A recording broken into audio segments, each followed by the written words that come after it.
Ako nga pala ang kapatid ni Alice ko na mayor ng Bamban. O shi ai li zuo de jie. Malamang kilala niyo siya at sa tingin ko ay mas maigi kung magbibigay ako ng linaw kung sino ba talaga siya. At ito ang storya niya. Oo, tama kayo. Hindi talaga siya Filipino. Lumaki kami sa isang maliit na kubo sa Guizhou, China. Ang Guizhou ay isa sa mga pinakamahirap na lugar sa China. Kadalasan, ang triad ang nagpapatakbo ng bayan namin. Kung di mo alam kung ano ang triad, isa itong organized syndicate sa China. Kung merong yakuza ang Japan, kami naman ay may triad. Pero madiskarte ang tatay namin. Doon siya nakakuha ng trabaho at napalago niya ang negosyo niya, lalo na sa mga pogo. Kaya yumaman din kami, kaso sa maling paraan. Noong 2018, lumapit ang Chinese government sa triad at meron silang pinag-usapan.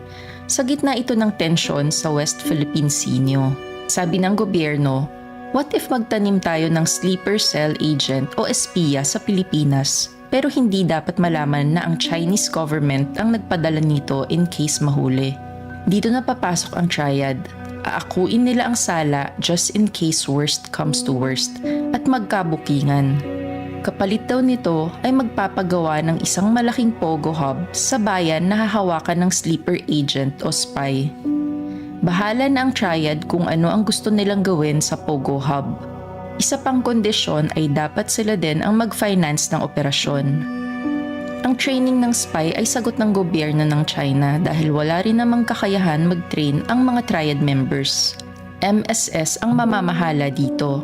Ang MSS ay ang Chinese counterpart ng CIA sa US. Ewan ko naman sa tatay namin at kami ang vinolunteer.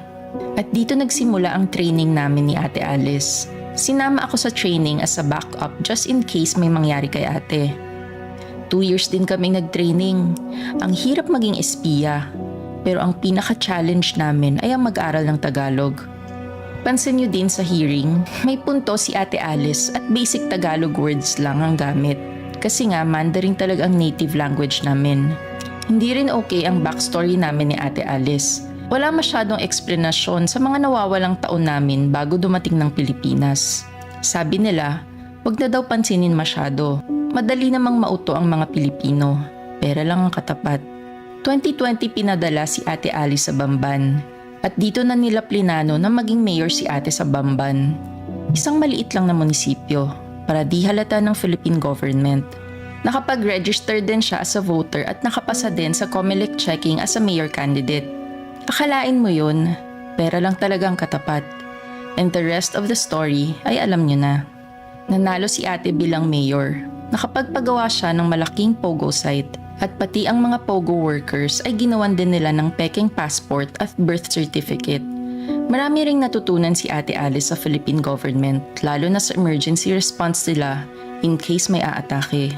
Lalo na din ang mga plano sa West Philippine Sea. Yun nga lang, na-raid ang pogo site na ito at na-trace kay ate. Magaling din si Ate Alice at nalulusutan niya ang mga tanong. Ang nakakatawa dito, kung sa ibang bansa ito, bitay ang katapat ng espionage. Pero dito sa Pinas, parang circus lang. Nakakatawa. Kaya nakikiride na lang din ng Chinese government sa circus na ito. Ginawa ng madramang backstory si ate. Nasa farm lumaki at anak ng katulong. Kasi mahilig sa mga gantong storya ang Pilipino. Nakakaaliw.